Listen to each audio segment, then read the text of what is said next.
sampaikan kepada Bapak Ibu semua. Izinkan saya Mufidah hari ini akan memaparkan materi modul 1.4 budaya positif.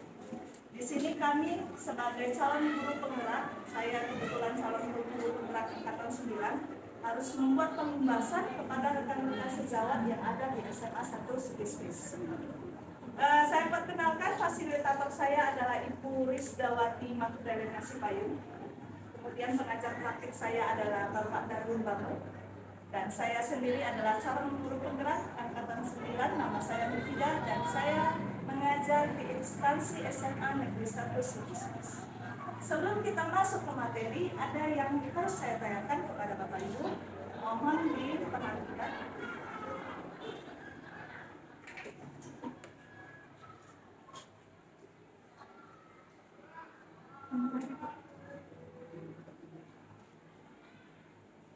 Mudah-mudahan rekan ini akan dapat pembelajaran bagi kita semua.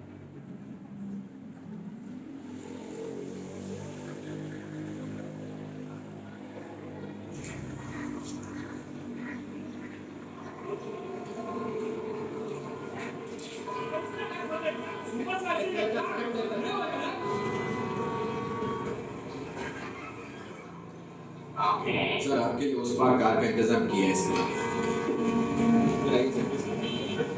ये चलते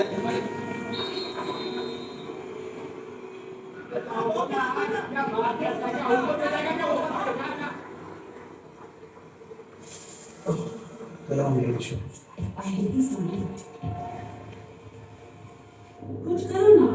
मेहमान जाके क्या उखाड़ूंगा?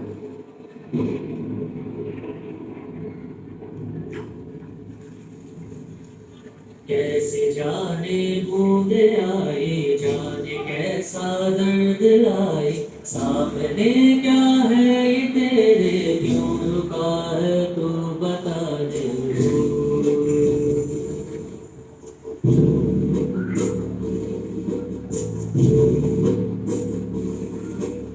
कौन तुझको पार लेगा, कौन होगा वो मसीहा, जिसे तू ढूंढता है वो ही है तू वही है।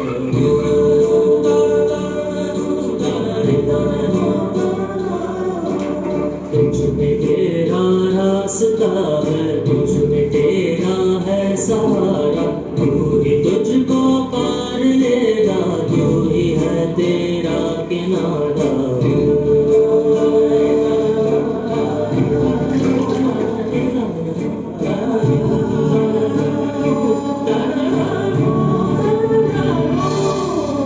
तुझ में तेरा रास्ता है, तुझ में तेरा है सहारा, तू ही तुझको पार लेगा, तू ही है तेरा किनारा। से ढूंढता है तू ही है,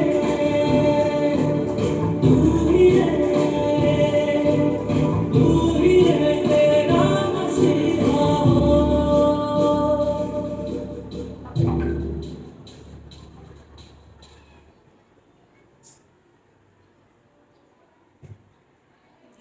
Durasi kurang lebih 2 menit tadi. Kira-kira ada yang bisa memberikan saya kira-kira apa yang bisa diambil dari dulu? Ya, Pak Trisman dulu, kemudian nanti Pak. Untuk menanggapi video yang barusan diputarkan oleh Ibu Mufidah, saya mengambil sedikit kesimpulan daripada bergelut mempermasalahkan semua masalah tanpa adanya solusinya. Lebih baik kita dikerjakan aja dulu, nggak usah memperumit masalah. Kalau nggak ada masalah, lebih baik dikerjakan bersama-sama, bergotong royong dalam menanggapi masalah. Terima kasih Pak Trisman, kemudian Pak. Dari situasi atau tampilan layar tadi, kita dapat menganalisis bahwa situasi dan kondisi yang terjadi dalam video tersebut ada ketidakbertanggungjawaban dari kepemimpinan suatu kepala negara, kedisiplinan juga situ tidak terlihat karena terjadi karma situasi ini lalu lintas di jalanan sehingga muncul antisipasi simpati dari beberapa orang yang ingin bersama-sama bergotong royong untuk menata kembali ke kemacetan yang terjadi di situasi yang ada di kita. Terima kasih Bapak.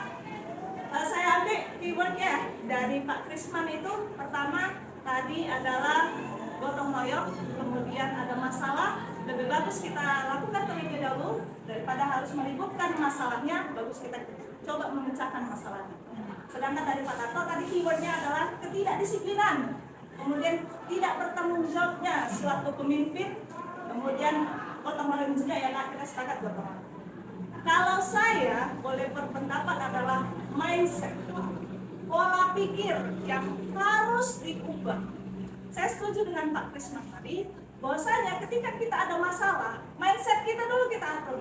Kita mau persoalkan masalahnya atau kita mau cari solusinya. Jadi untuk membangun budaya positif itu pola pikir dulu kita ubah. Jangan kita hanya memikirkan, wah berat nih masalah, ada masalah. Kita bakal yang paling buruk adalah lari dari masalah. Seperti itu. Jadi benar, budaya adalah sesuatu yang kita lakukan yang itu sudah merasuk ke dalam jiwa. Apabila kita tidak melakukan budaya tersebut, kayak ada yang missing something from our body. Jadi ada sesuatu yang hilang, sesuatu yang mungkin kita tidak bisa langgar. Ketakutannya mungkin budaya, kalau budaya berdasarkan dari agama. Contoh, kalau di daerah beberapa budaya, ada satu budaya, kalau mau pesta, itu ada budaya namanya rewak. Ketika kita tidak melakukan budaya tersebut, kita merasa ada sesuatu yang something. Kalau aku tak lakukan, mungkin aku akan dikucilkan. Kalau nanti aku pesta, mungkin mereka tidak akan. Itu budaya. Jadi pertama sekali yang akan kita rubah adalah mindset, pola pikir. Jadi kalau ada satu masalah, jangan masalahnya dulu yang kita pikirkan berat atau ringannya, tapi solusinya yang harus wajib kita temukan seperti itu. Terima kasih Bapak-Bapak sudah membantu saya. Kemudian kita masuk materi yang akan saya paparkan pada hari ini, yaitu tentang budaya positif. Ini, budaya positif adalah suatu pembiasaan, ya. Jadi kalau sesuatu sudah kita lakukan secara biasa dan itu sudah merupakan kewajiban atau perlakuan kita sehari-hari, itu sudah namanya budaya. Jadi yang bernilai positif, yang di dalamnya mengandung sejumlah kegiatan yang mampu menumbuhkan karakter murid. Jadi kalau kita membudayakan anak di kelas, oke anak-anak, hari ini kita harus berdoa. Kita harus selalu berdoa sebelum memulai pelajaran walaupun gurunya sudah berganti. Itu merupakan suatu budaya yang positif. Ada juga nggak budaya negatif? Ya ada, tentu saja ada. Contohnya apa? Terlambat. Siswa kalau sudah bolak-balik datang terlambat, itu juga sudah merupakan suatu budaya yang ada di dirinya, yaitu budaya terlambat negatif. Jadi perlu dibangun dalam satu kelas. Jadi ketika kita berada di dalam kelas, satu budaya itu harus kita ciptakan.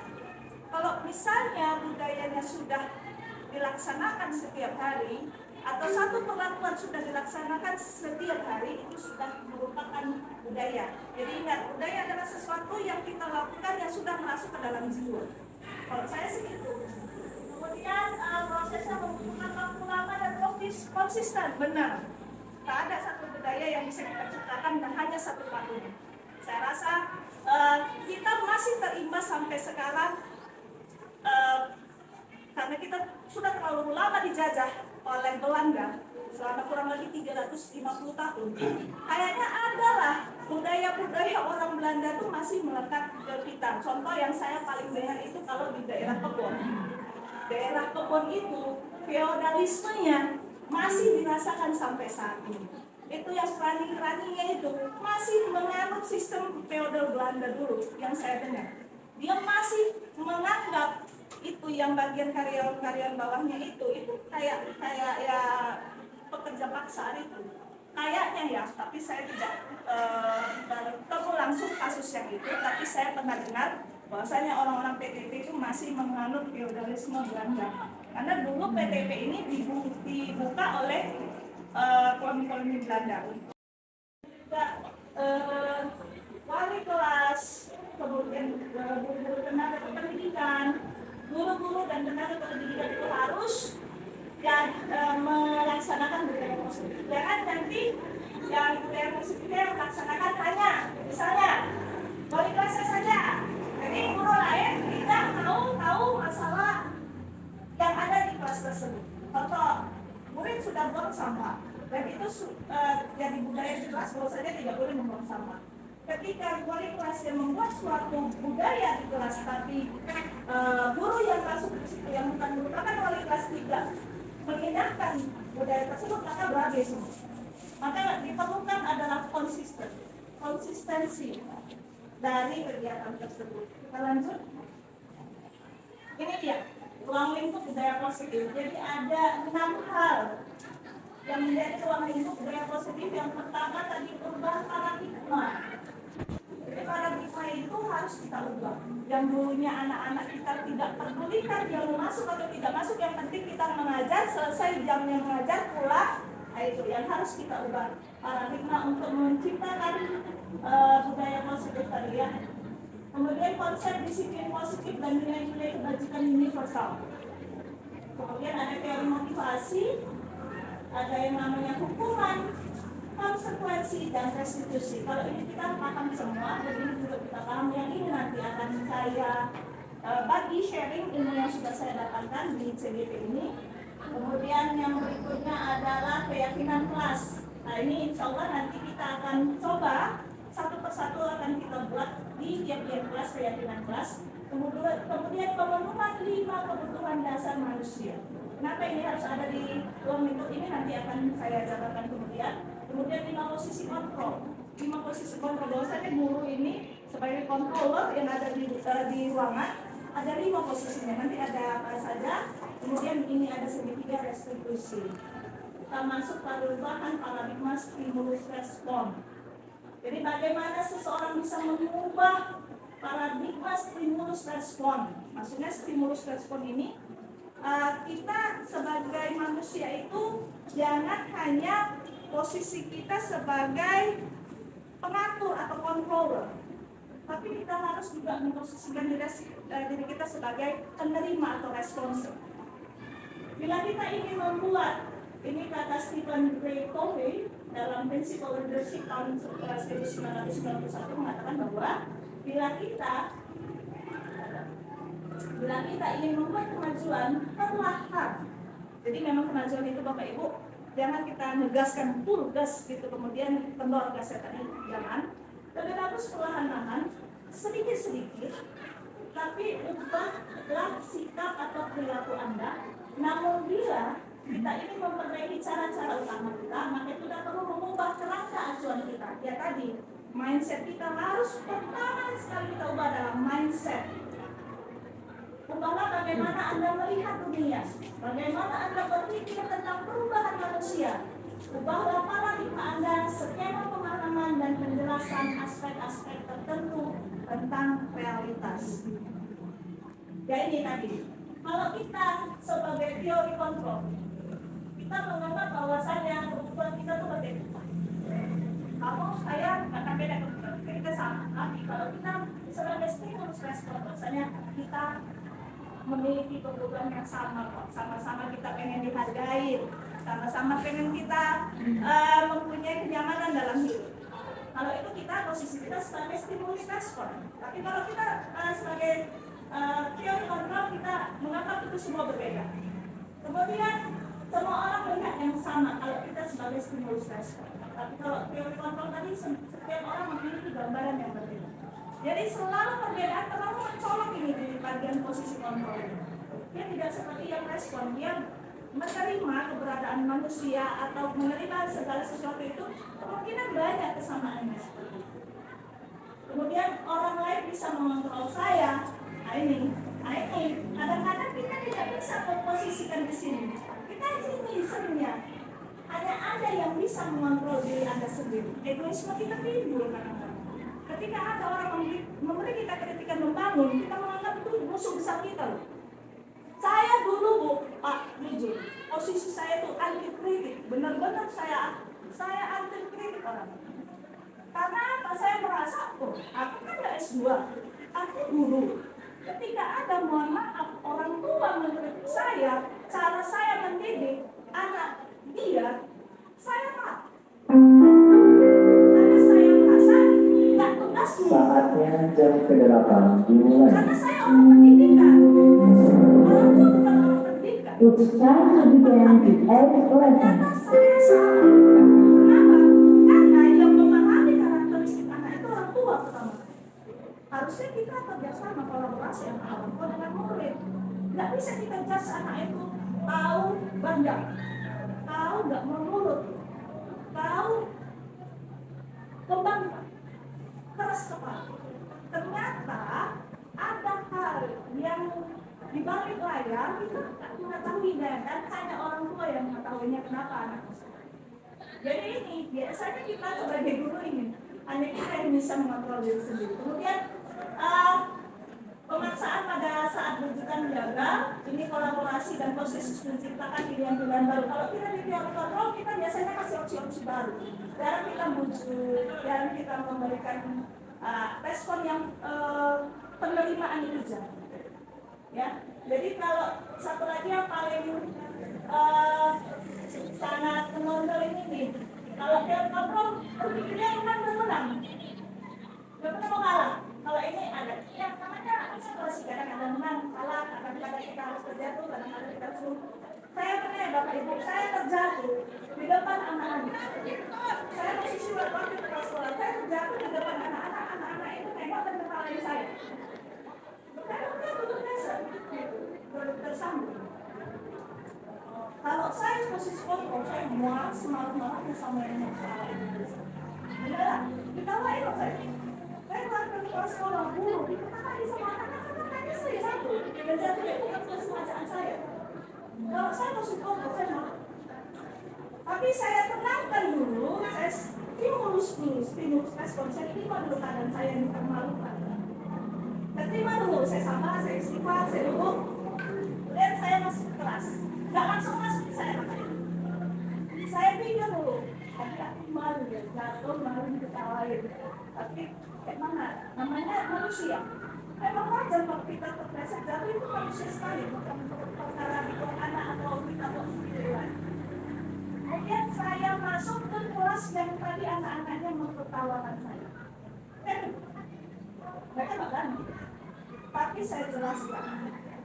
Tadi udah tertawa sudah, sekarang saya jelaskan. Jatuh itu hal yang memalukan nggak?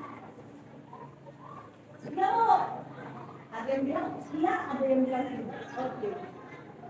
Saya jatuh tadi disengaja aku tidak bisa. Nggak mau, karena ibu tersandung nggak lihat. Oke. Saya salah tadi, saya tidak antisipasi. Jadi saya sudah jatuh. Itu pembelajaran sama saya. Pembelajaran sama kalian. Tidak pernah namanya manusia itu melakukan semua tindakannya dengan benar. Sesekali kalian harus terjatuh untuk merasakan sakit. Dia jatuh tadi, rasakan mengalami tadi supaya kau siap di hadapan masyarakat ketika kau jatuh, penuh tertawa. Jadi kita harus kasih yang seperti itu daripada kita harus mulai kita kecewa. Kita balik ke mentalnya. Bahwasanya nggak semua orang itu bagus-bagus aja, jalan-jalan bagus itu nggak setiap kali kita selamat gitu. Sekali kita harus jatuh. Supaya tahu rasa sakit, supaya tahu rasa malu. Dan saya itu tanggung hari ini kalian tertawa. Kemudian mereka meminta maaf. Tanpa saya harus minta. Jadi dulu waktu saya masih umur 30-an, saya berada di posisi ini. Setelah masuk 40, saya mulai masuk ke stimulus. Karena ada pepatah mengatakan life is begun at 40. Hidup itu akan dimulai start lagi di umur 40. Jadi saya coba memperbaiki semua yang saya rasa kurang cocok di diri saya sebagai guru itu di umur 40. Sebagai seorang ibu juga saya perbaiki, sebagai seorang manusia juga saya start di umur 40. Memperbaiki diri. Ya. Lanjut. Kemudian ini konsep disiplin positif dan nilai-nilai kebajikan. Ada petikan dari kata-kata Ki Hajar Dewantara bahwasanya di mana ada kemerdekaan di situ harus ada disiplin yang kuat. Jadi pernah kami buat statement seperti itu. Tapi setelah saya masuk ke dalam kegiatan guru penggerak, ternyata di mana ada kemerdekaan di situ ada disiplin yang kuat. Kenapa? Karena sungguh pun disiplin itu bersifat self disiplin, yaitu kita sendiri yang mewajibkan kita dengan sekeras-kerasnya. Tetapi itu sama saja sebab kalau kita tidak coba melakukan self disiplin, wajiblah penguasa lain mendisiplinkan kita. Nah ini poin yang kayaknya harus jadi satu iktibar sama kita. Kenapa?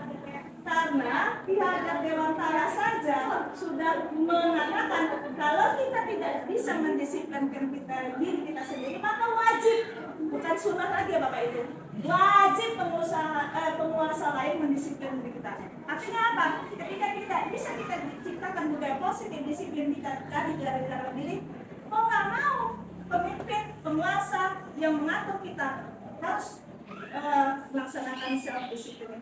Dan saya kayaknya nggak mau sampai kemari gitu. Mohon maaf, mungkin saya berada di posisi ini sudah, cuma saya takkan mau melaksanakan. Jadi gimana caranya? Ya sama-samalah kita membangun stimulus respon tadi. Stimulus respon tadi supaya kita tidak menjadi orang yang selalu mengontrol diri kita sendiri. Kadang-kadang kita mengontrol diri kita sendiri aja juga ribet gitu. Lanjut, di sini Ki Hajar Dewantara menyatakan lagi bahwa untuk mencapai kemerdekaan atau dalam konteks pendidikan kita saat ini, untuk menciptakan murid yang merdeka, syarat utamanya harus ada disiplin yang kuat. Disiplin yang dimaksud adalah disiplin diri yang memiliki motivasi internal.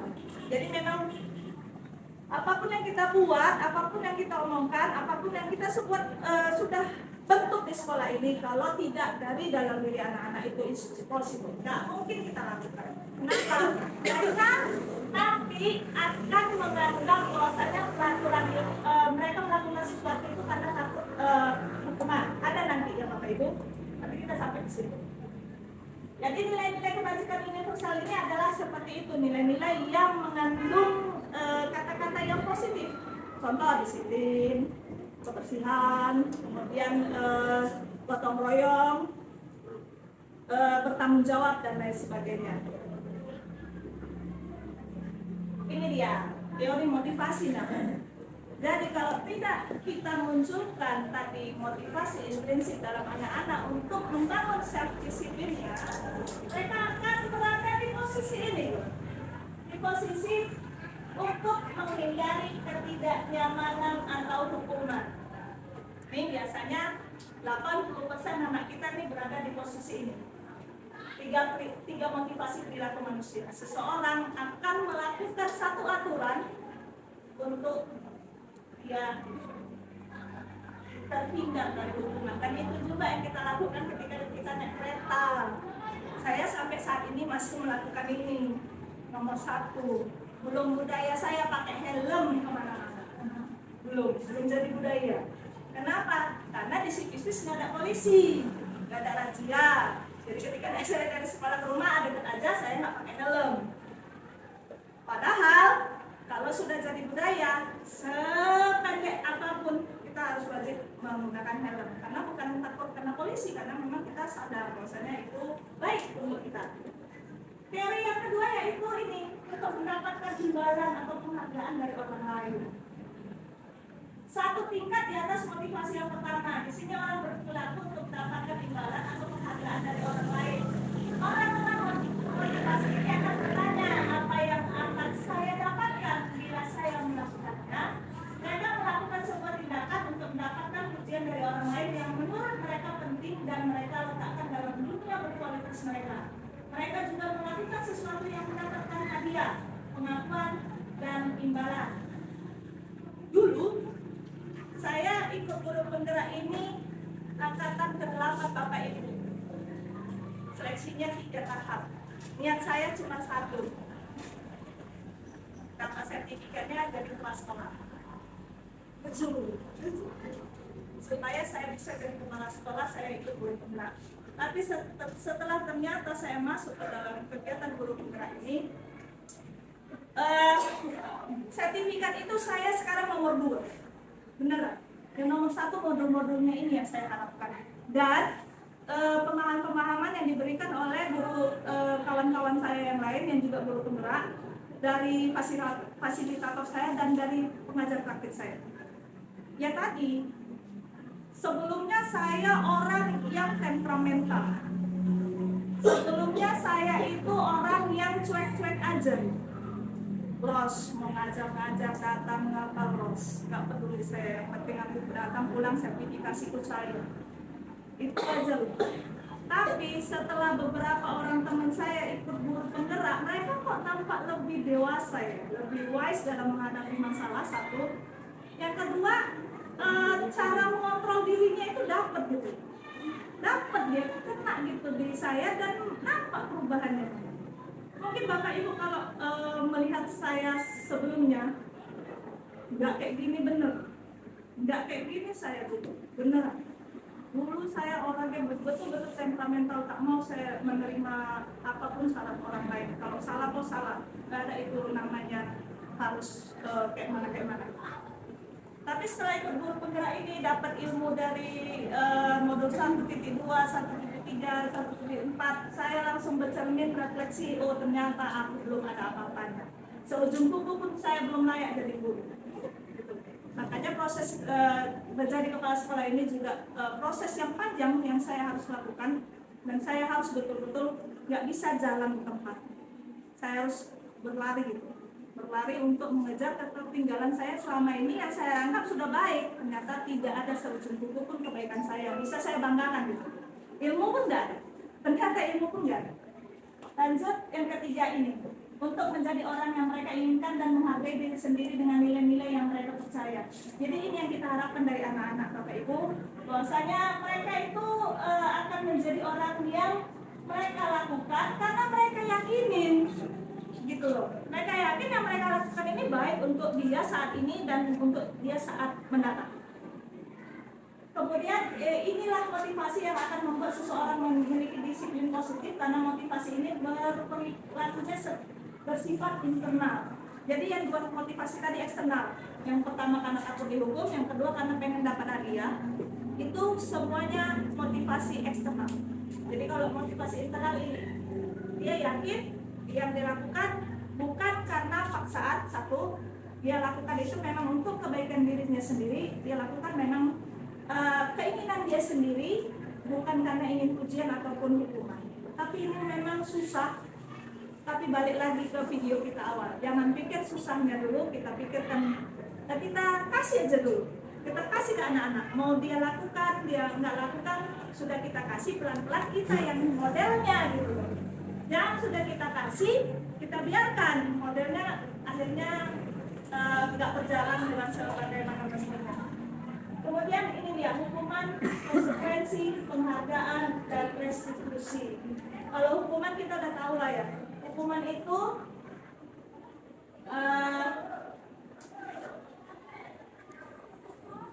ini ada satu pelanggaran, kemudian tiba-tiba kita suruh dia melakukan sesuatu, tidak ada kesepakatan sebelumnya, itu disebut hukuman.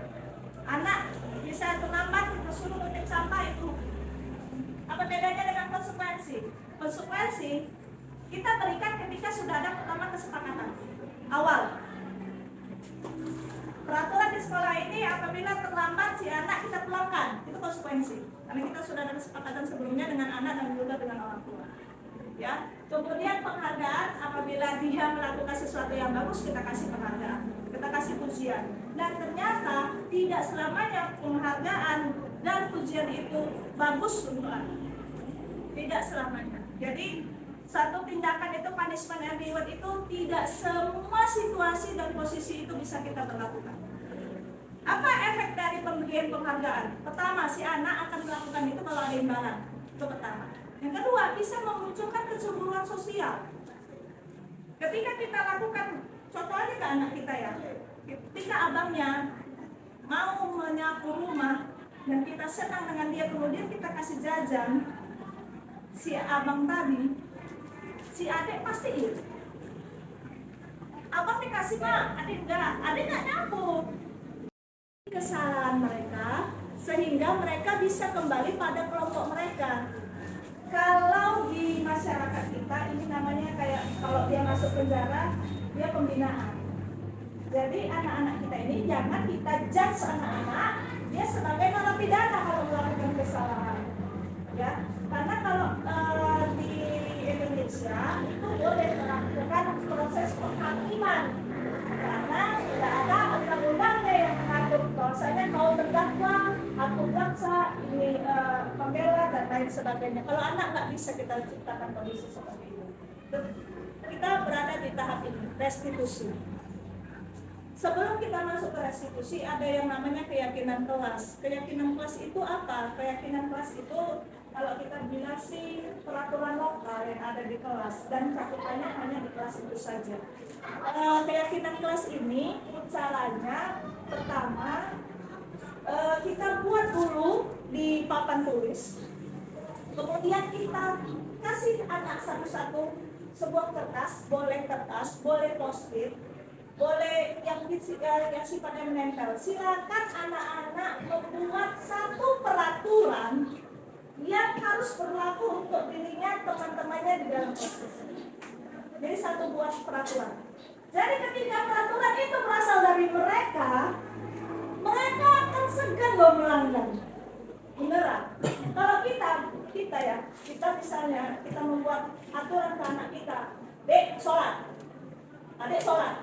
Ketika kita nggak sholat, kita menyuruh orang sholat, kita bakal malu sendiri. Ketika kita nyuruh orang jangan buang sampah, kok jangan buang sampah, tapi kita buang sampah, kita malu. Karena kita sendiri yang membuat aturan tersebut.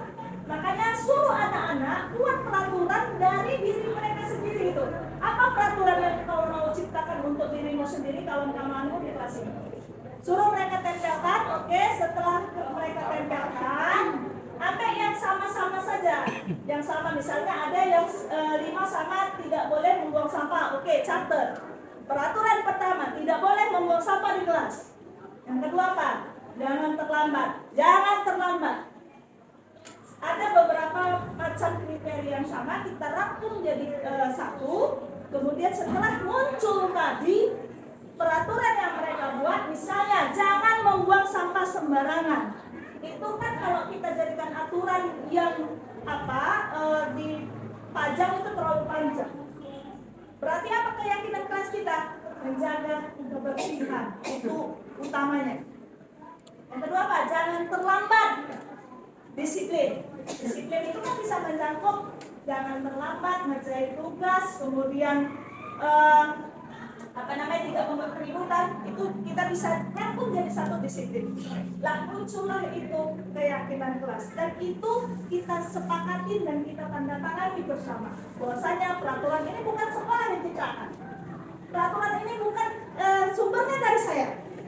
Ini sumbernya dari kalian. Berarti kalian harus komitmen dengan keyakinan kelas ini. Kalian harus mengakui apa yang sudah kalian sepakatin gitu.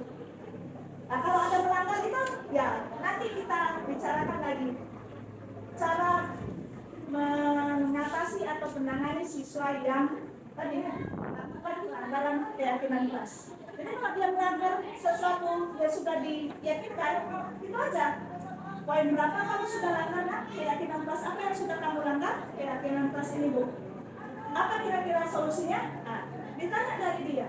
Kira-kira solusinya apa untuk dia itu? Nanti itu di segitiga restitusi. Lanjut, kemudian pemenuhan 5 kebutuhan dasar manusia. Kenapa ini masuk? Karena menurut saya ketika seseorang melakukan kesalahan, ada kebutuhan dasarnya yang tidak kita penuhi. Kenapa dia anak ini ribut aja? Ada kebutuhan dasar manusianya yang tidak terpenuhi. Apa aja itu kebutuhan dasarnya? Pertama, kebutuhan bertahan hidup. Mohon maaf, orang-orang mungkin karena dia lapar. Orang yang melakukan pencurian itu mungkin karena dia kepepet. Itulah kalau menurut kebutuhan dasar manusianya. Kemudian yang berikutnya apa? Kebutuhan untuk diterima. Biasanya anak kita di sini nih, kebutuhan untuk diterima. Ketika mereka berada di pada posisi paling bawah, ya kebutuhannya ingin diterima itu, ingin diakui itu muncul paling besar. Apalagi kalau dia melihat kawan-kawannya tidak respect, tidak sayang, tidak menunjukkan rasa pertemanan, dia pasti muncul itu kebutuhan untuk diterima. Ini paling sering kita jumpai di tingkat-tingkat SMA dan SMK. Kemudian apa? Kebutuhan untuk bebas. Terkadang kita kasih dia sesuatu yang menurut dia itu bakal memenjarakan dia. Contoh anak-anak yang suka begendang. Ketika kita larang begendang, dia merasa tidak bebas melakukan sesuai ekspresinya. Itulah kenapa anak-anak jiwa bebasnya itu timbul. Kemudian kesenangan, rasa senang. Belajarnya suntuk, tapi ketika dia olahraga, dia senang. Ya, kemudian makanya dia kalau tidak terpenuhinya rasa senangnya, dia buat ulah, dia buat sesuatu yang kita rasa suatu tindakan yang melanggar keyakinan keras. Kemudian apa? Kekuasaan atau power. Dia pengen sekali dianggap di situ ada, eksis, dan dia berkuasa. Ya itulah dia 5 kebutuhan dasar manusia yang harus kita perhatikan di anak-anak didik kita. Nah ini 5 posisi kontrol. Jadi kita sebagai guru itu ada 5 posisi ya. 5 posisi kontrol, yaitu menurut dosen ada 5 posisi kontrol yang diterapkan seorang guru, orang tua, ataupun atasan dalam melakukan kontrol. Tapi kelima posisi kontrol tersebut adalah penghukum, pembuat orang merasa bersalah, teman, monitor, dan manajer. Untuk lebih mendalam tentang 5 posisi kontrol ini, saya akan tayangkan video secara aplikasinya seperti apa.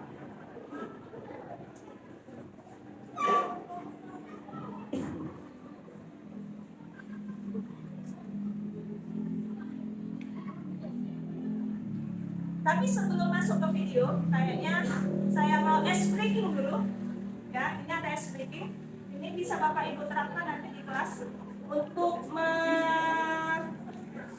membuat Ibu kembali fokus ya. Di sini kita ice breaking dulu ya. Oke, sekarang kita bermain bola. 1, berarti. Oke, sekarang coba. Kalau botak berarti dipegang apanya?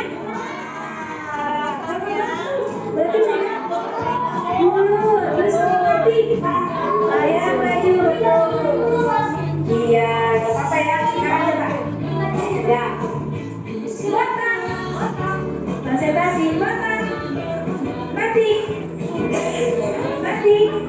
batu ya.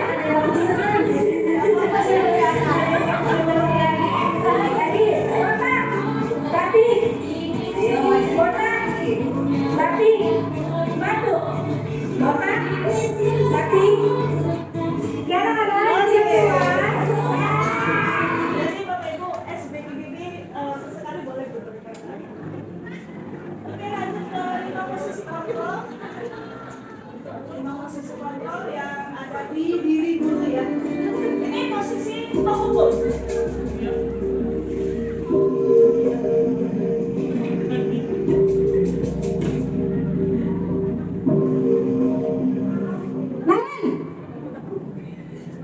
Sini kamu. Selamat pagi Bu. Selalu terlambat. Kamu deh pasti terlambat. Maaf Bu, saya Apa? Apa coba? Alasan kamu apa lagi? Kapan sih kamu tidak terlambat? Malas sekali ya kamu jadi anak. saya Dasar pemalas. Gak kapok-kapok sih kamu. Sudah berapa kali terlambat? Sana, kamu keliling lapangan basket 2 kali. kenapa saya harus keliling lapangan basket, Bu? Kenapa? Kamu melawan ibu? Berani-beraninya jawab. Sudah terlambat, masih berani jawab pula. Sekarang, keliling lapangan basket 5 kali sekalian. Biar kapok. Cepat. Pergi sana ke lapangan basket. Ini posisi membuat rasa bersalah. Naren,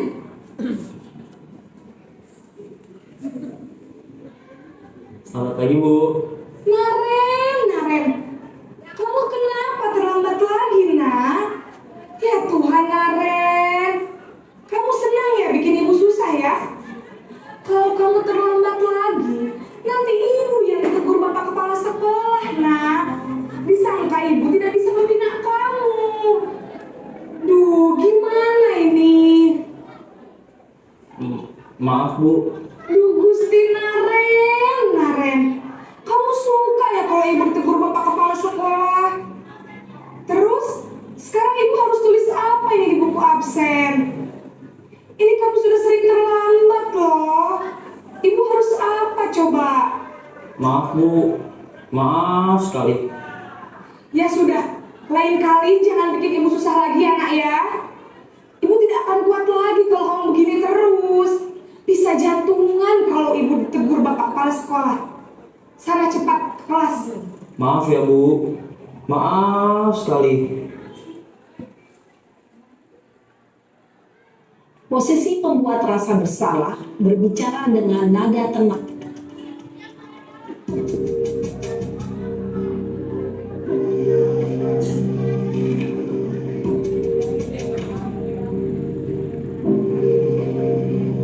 Naren,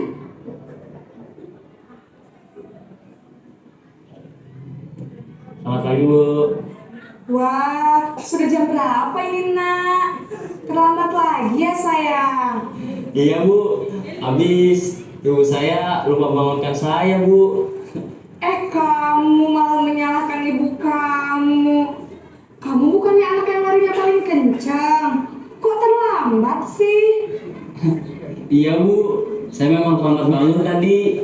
Jadi biarpun saya lari kencang, tetap gak kekejar, Bu. Ya sudah sana. Nanti lain kali larinya lebih kencang lagi ya. Biar gak terlambat lagi. Bikin seneng ibu. Demi ibu. Bisa kan? Bisa lah, Bu. Ya sudah sana masuk kelas. Ibu beresin urusan absen kamu. Kamu ini ada-ada saja.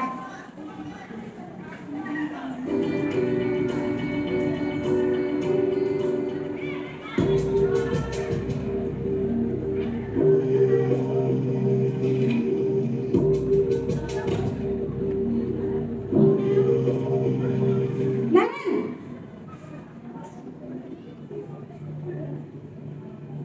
Selamat pagi, Bu. Naren, apa peraturan sekolah kita tentang jam berapa kita harus masuk sekolah, nak? Kita harus di sekolah jam 7, Bu. Iya betul, sekarang sudah jam 7.20. Naren sudah tahu konsekuensinya jika terlambat hadir. Paham, Bu. Saya harus tinggal kelas pas jam istirahat selama 20 menit. Iya benar, konsekuensinya demikian. Jadi nanti jam 9.30 pas istirahat, kamu harus tinggal di kelas, kerjakan tugas tambahan untuk ketertinggalan kamu, ya? Baik, Bu.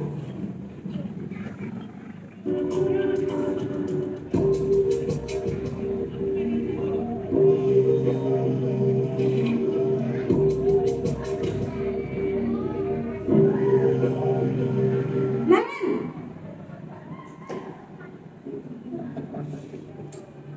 Selamat pagi, Bu. selamat pagi Naren. Maaf, Bu. Saya terlambat. Iya, sekolah masuknya jam 7, sekarang sudah jam 7.20. Jadi sekarang bagaimana ini Naren? Maaf, Bu. Saya lupa setel alarm saya semalam. Baiklah, menurut kamu, keyakinan sekolah yang mana yang perlu kamu tingkatkan? Menghargai diri sendiri dan orang lain mungkin ya, Bu. Setuju. Jadi, apakah Naren meyakini prinsip saling menghormati tersebut? Iya, Bu. Saya meyakininya. Apakah Naren bersedia memperbaiki masalah keterlambatan ini? Bersedia, Bu. Bagaimana kamu akan perbaiki masalah keterlambatan ini? Saya akan coba untuk tidak lupa menyetel alarm saya, Bu. Baik, kalau Naren lupa menyetel alarm di rumah, ada orang yang kira-kira bisa bantu mengingatkan tidak? Ada, Bu. Kakak saya, Kak Emma. Ada lagi selain Kak Emma? Selain Kak Emma, ada ibu saya. Baik, jadi yang mengingatkan Naren adalah Kak Emma dan ibu kamu ya? Kira-kira akan mulai setel alarm kapan nih Naren? Setelah pulang sekolah, akan segera saya lakukan. Baik, jadi Naren akan setel alarm untuk bangun besok pagi dan akan diingatkan oleh kakak dan ibunda Naren ya. Ada lagi yang mungkin perlu dilakukan Naren agar tidak terlambat bangun lagi? Tidak ada, Bu. Baik Naren, terima kasih untuk kerjasama kamu. Sekarang kamu perlu kembali ke kelas untuk belajar. Baik, Bu. Terima kasih. Apa respon ibu dengan yang posisi manajer tadi? Karena kita katanya harus melakukan yang seperti itu. Pas saya karya beberapa minggu lalu, saya bilang ini akan mungkin kok. Apalagi untuk kita anak-anak Indonesia saya bilang, ya kan mungkin kita dilakukan ini. Kayak ini akan dilakukan lagi buat anak-anaknya ketika saya ada masalah apa? Kemudian kamu wajar kalau kamu merasa bersalah, kalau kamu melakukan kesalahan, karena kita manusia sifatnya adalah orang yang tidak sempurna seperti itu. Itu kan kira-kira gambarannya. Makanya saya bilang pertama kali nggak mungkin Bu. Saya bilang karena mungkin ada beberapa anak dia bakal ngomong seperti ini. Dan ini sedikit saya kasih orang maka saya nggak akan mau melakukan kalau hanya di diri saja, nggak mau saya. Kalau hanya teori saja. Oke Bu, kalau kami lakukan sekolah tidak, saya nggak mau itu orangnya. Dan itu beberapa karya langsung saya bilangkan ke fasilitator dan instruktur yang ada di situ bahwasanya kelima posisi ini harus ada. Saya bilang, it's impossible kita harus selalu di posisi manajer. Kenapa? Ini ya, tiga cara kita membuat posisi kita di kontrol sebagai manajer. Menstabilkan identitas. Bahwasanya kita semua akan melakukan hal terbaik yang bisa kita lakukan. Validasi tindakan yang salah. Semua pelaku memiliki alasan. Menanyakan keyakinan. Kita semua memiliki motivasi internal. Jadi kata-kata yang harus kita keluarkan ini loh. Kalau untuk validasi yang salah. Kamu tentu punya alasan mengapa melakukan itu. Kemudian untuk menstabilkan identitas. Setiap orang pasti pernah melakukan kesalahan. Kamu bukan satu-satunya yang pernah melakukan itu. Ada beberapa anak bisa kita lakukan sedikit dari posisi ini. Tapi ada beberapa anak yang masuk ke hatinya kalau kita melakukan itu. Makanya saya bilang ke instruktur yang ada pas saat itu bahwa saya di posisi ini harus bergerak semua. Silakan yang di sini nanti kita hukum saja. Kita harus melakukan jelas yang jelas saja. Dan tidak seperti itu. Tapi posisi ini kita upayakan semaksimal mungkin. Ketika ini tidak berjalan, yang terpaksa kita harus mengambil posisi ini, saya bilang, untuk ini. Contoh kasus Pak Yani, saya bawa kemarin yang waktu kita kasus dengan anak didik kita yang memposting foto-foto tidak sesuai dengan kaidah kita sebagai Indonesia, tidak memakai baju. Maka kita tanya, wajar kamu tidak melakukan seperti ini? Manusia adalah tempat yang salah. Mungkin dia merasa ini berterima ya dengan aku yang seperti ini. Jadi posisinya, kalau saya juga posisi terbuka, mungkin dia tidak akan terbuka dengan persoalan itu. Kenapa foto itu muncul? Kemudian kemana saja? Kita harus ke sini ya, posisi teman. Kalau saya letakkan posisi manajer, merasa Ambil surat itu. Lalu selama ini, Kita ambil bahan menonjol.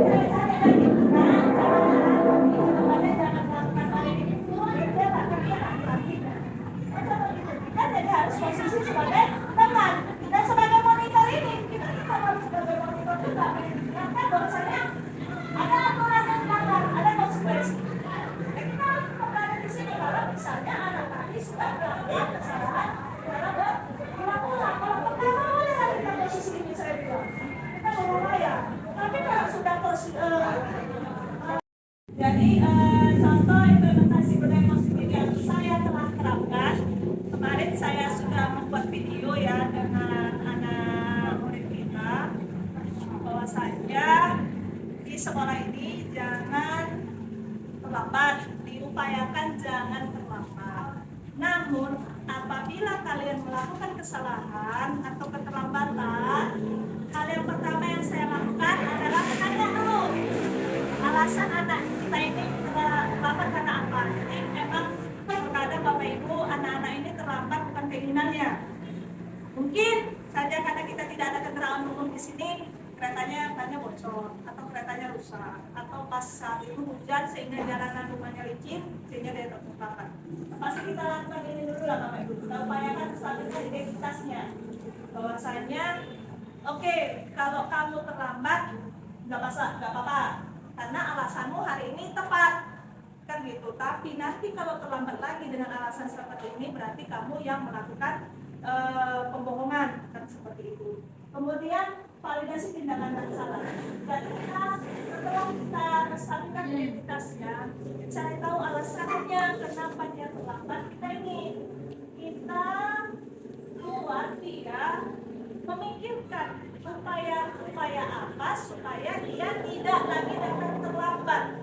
Misal kalau oke lah posisi dia pas bannya bocor, tapi kan nggak menutup kemungkinan dia terlambat dengan alasan yang lain kan seperti itu. Jadi kita kasih ke dia kalau ban bocor kira-kira seperti apa. Apa tidak ada nomor wali kelasmu? Apa tidak ada nomor temanmu yang bisa menghubungi? Kan itu kita ingin dia mengeluarkan ide-ide dia untuk dia mengatasi persoalannya sendiri itu di posisi ini, di posisi validasi tindakan yang salah. Ya, adakah cara yang lebih efektif untuk mendapatkan apa yang kamu butuhkan? Jadi ketika dia terlambat, ketika dia melakukan kesalahan, dia harus pertama mengakui. Kita harus mengajarkan ke anak-anak bahwasanya mengakui kesalahan itu lebih baik daripada dia harus lari dari masalah tersebut.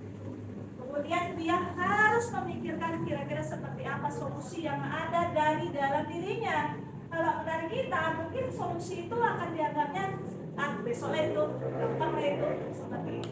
Jadi solusi kalau dia terlambat, kalau banyak bocor seperti apa, kemudian kalau terlambat dalam hal yang lain juga seperti apa, masalahnya supaya dia pecahkan sendiri. Kemudian ini menanyakan keyakinan. Nah, setelah kita sadarkan bahwasanya dia sudah melanggar satu keyakinan kelas yang ada di sekolah, kita meyakinkan dia lagi untuk tidak berbuat salah lagi dengan kesalahan yang sama ataupun kesalahan yang lainnya. Jadi usaha kita lah bagaimana si anak tadi agar mampu mengakui kesalahannya, kemudian membuat solusi kesalahannya, dan memunculkan motivasi intrinsik yang ada di dalam dirinya sehingga budaya positif yang kita bicarakan dari pertama tadi tidak lagi dilakukan oleh anak-anak didik kita. Saya rasa demikianlah diseminasi yang bisa saya paparkan pada hari ini. Semoga apa yang saya sampaikan pada hari ini bisa menjadi referensi Bapak dan Ibu dalam membuat suatu budaya positif yang ada di sekolah, sehingga sekolah kita ini adalah cerminan bahwasanya segala sesuatu yang kita lakukan di sini berdasarkan keyakinan kelas anak-anak, berdasarkan keinginan anak-anak, berdasarkan bahwasanya apa yang mereka lakukan bukan mereka mengharap imbalan ataupun menghindari hukuman. Supaya budaya positif ini dilakukan, kita juga sebagai guru harus menjadi role model atau pencontoh pada anak-anak kita. Inomat paling tidak adalah yang kita ucapkan ke anak-anak dan itu menjadi ingin suatu hal yang mereka lakukan berdasarkan keinginan mereka. Besok kita masuk pukul 7.30, jangan terlambat. Dan insya Allah diupayakan kita juga jangan terlambat seperti itu. Kita upayakan sebisa mungkin. Khususnya ketika kita masuk di dalam kelas.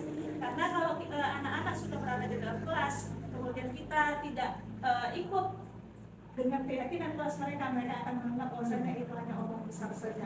Demikianlah diseminasi saya pada hari ini. Saya tutup dengan wabillahi taufiq wal hidayah. Assalamualaikum warahmatullahi wabarakatuh. Terima kasih banyak Bapak Ibu. Warahmatullahi wabarakatuh.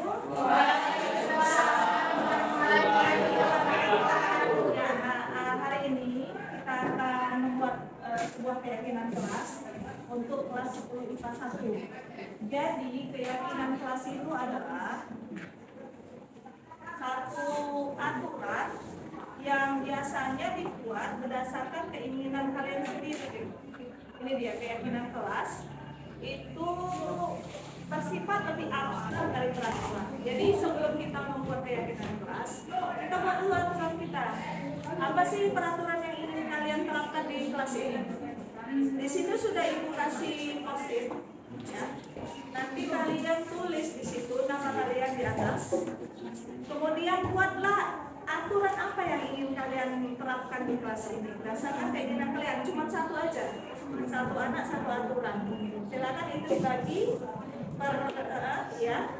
Nanti disusun berdasarkan barisnya, ya, berdasarkan warna. Kamu tahu, oh berarti yang biru itu barisan sana, yang hijau barisan sini, yang pink barisan sini, yang kuning barisan sana.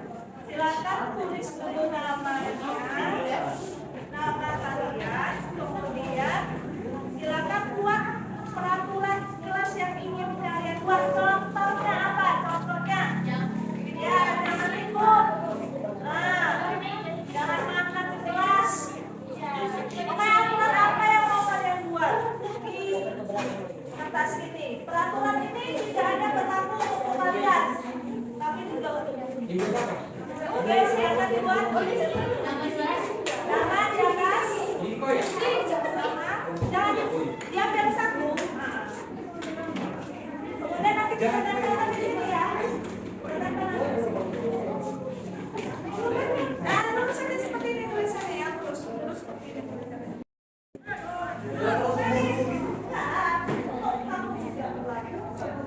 Maksudnya satu aturan misalnya.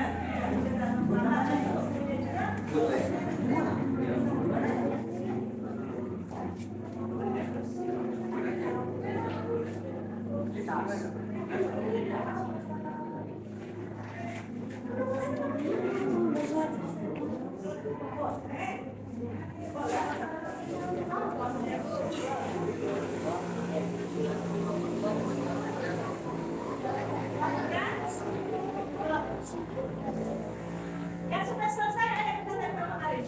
Yes. Selesai lama.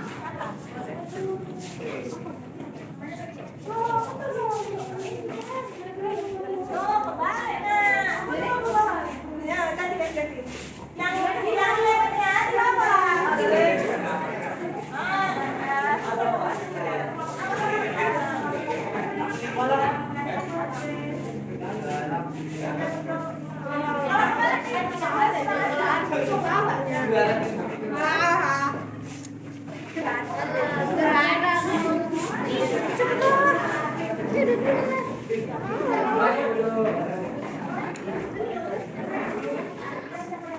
Oh, Pak.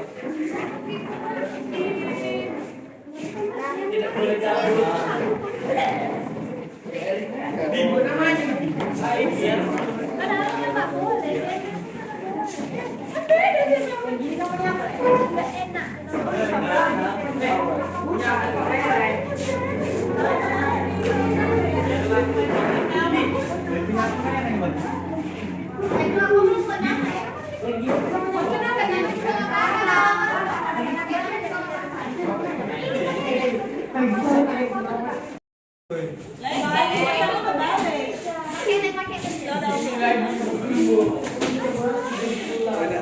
Sudah? Berapa lagi? Dulu. Tidak Tidak boleh malas piket di kelas. Tidak boleh memakai sepatu dalam kelas. Kita baca dulu ya. Menjaga kebersihan di kelas. Berarti ada satu menjaga kebersihan. It's time to have break.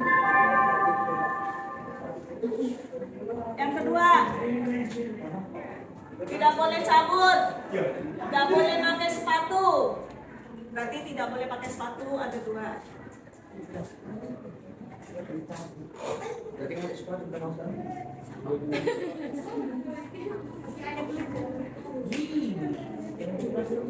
Kemudian jangan memanggil teman dengan nama orang tua.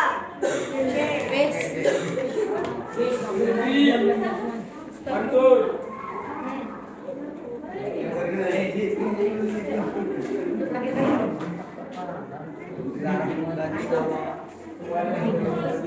Tidak boleh buang sampah, berarti sama sini ya.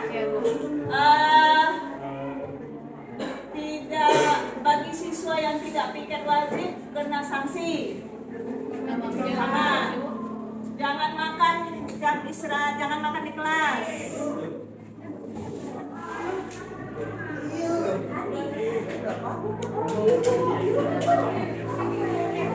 Jangan ngambil pulpen orang.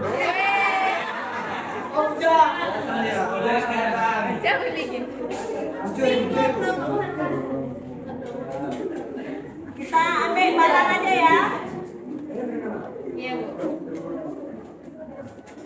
Dilarang bully. Berarti ini kita sama bully ya. Sama bully ya.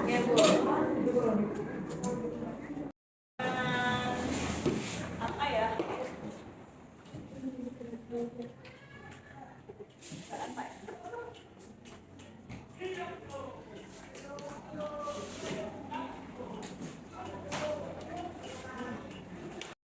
Kita rangkum ada dari aturan yang satu ini, kita rangkum menjadi pemahaman.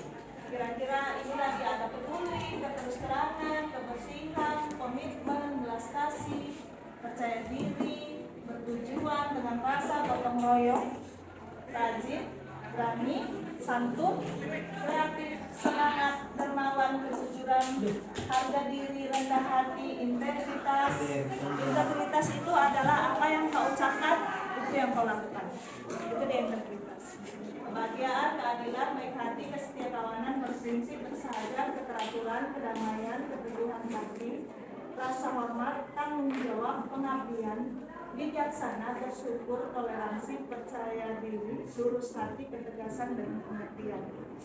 Dari ini, 10 aturan ini, keyakinan kelas apa yang ingin kita buat?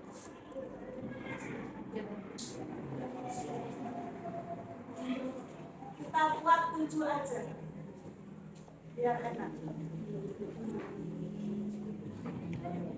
Oke, yang pertama, yang dari ini, yang berkaitan dengan ini, kita kaitkan ya.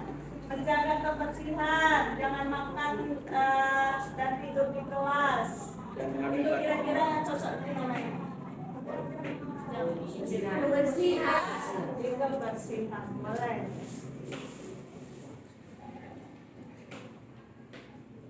Apalagi ini, jangan manggil nama orang tua, jangan main handphone, jangan berisik, jangan merokok. Kira-kira kita masuk ke mana? Disiplin. Saya lebih cocok ini ke disiplin. Kalau komitmen nanti kita masuk di akhir. Kedisiplinan. Oke. Tidak boleh pakai sepatu, kemudian rokok, jangan ngambil barang teman. Itu di mana kira-kira? Di baju.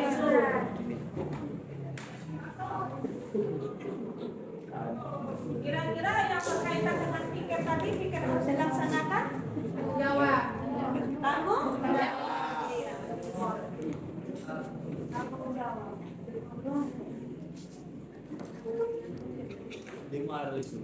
Jangan datang terlambat, boleh di mana? Udah. Kemudian tadi jangan ngambil nama orang tua. Jangan bully. Ya. Rasa? Perlu nggak kira-kira di kelas?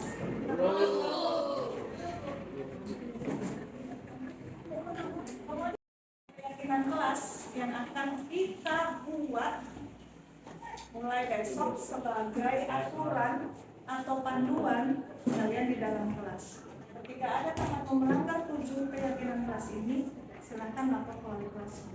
Oke? Sebenarnya sekalian, demikianlah keyakinan kelas kita pada hari ini, kegiatan yang telah kita lakukan. Mudah-mudahan ini menjadi arahan kalian supaya kelas ini menjadi lebih baik lagi ke depannya, dan semoga apa-apa yang sudah kita yakini akan kita jalankan seperti komitmen kita di poin nomor 7. Demikianlah, saya tutup dengan wabillahi taufiq wal hidayah. Assalamualaikum warahmatullahi wabarakatuh.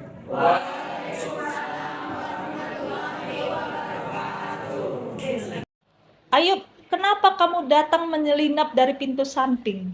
Kamu terlambat hari ini, nak. Iya Bu, saya minta maaf. Kenapa kamu masuk dari pintu samping dan datang terlambat? Saya takut dihukum Bu. Saya terlambat karena ban sepeda motor saya bocor Bu. Ayub, kalau ban sepeda motor kamu bocor, itu hal yang wajar kalau kamu datang terlambat ke sekolah. Namun kenapa kamu masuk secara menyelinap? Iya Bu, saya kira tadi tidak ada guru Bu. Jadi harapan saya tidak ada yang tahu saya datang terlambat hari ini Bu. Ayub, berbuat salah itu adalah hal yang manusiawi. Setiap orang pasti melakukan kesalahan. Tapi yang terpenting adalah kamu harus berani bertanggung jawab dan belajar dari kesalahan tersebut, serta berusaha untuk memperbaikinya. Baik Bu, saya paham. Terus apa kamu sadari kesalahan kamu hari ini? Saya hari ini datang terlambat dan mencoba menyelinap masuk dari pintu samping sekolah Bu. Kamu tahu kita mempunyai keyakinan kelas yang telah kita sepakati. Tahu Bu. Kamu datang terlambat, kemudian menyelinap masuk dari pintu samping. Apakah itu merupakan keyakinan kelas kita, nak? Tidak Bu. Seharusnya walaupun saya datang terlambat, saya harus masuk dari pintu depan dan melapor ke meja piket Bu. Baik, jadi keyakinan kelas apa yang Ayub langgar hari ini? Kedisiplinan Bu, mematuhi keyakinan kelas dengan sadar Bu. Menurut kamu, pembelajaran apa yang kamu dapat hari ini, Ayub? Harus berani bertanggung jawab Bu. Apapun kesalahan yang telah saya lakukan, saya harus dapat mengkomunikasikan dengan baik kepada guru dan menaati peraturan yang telah disepakati dengan sepenuh hati Bu. Oleh karena itu, saya minta maaf ya Bu. Alhamdulillah kamu sudah berani untuk meminta maaf atas kesalahan yang telah kamu buat dan berusaha untuk memperbaikinya di kemudian hari, serta bersungguh-sungguh untuk menjalankan keyakinan kelas. Baik, sekarang waktunya kamu untuk belajar. Silahkan masuk ke dalam kelas dan meminta izin dulu kepada guru yang ada di dalam kelas ya, nak. Baik Bu, terima kasih. Iya. Assalamualaikum warahmatullahi wabarakatuh. Nama saya Muhammad Ayub, saya dari kelas 10 MIPA 1. Saya merasa perlakuan Ibu Mufidah kepada saya sangat baik. Beliau memberikan arahan dan bimbingan kepada saya untuk menimbulkan motivasi intrinsik dari dalam diri saya untuk berani bertanggung jawab atas kesalahan yang telah saya buat dan berani mengomunikasikan kesalahan yang saya buat dengan guru.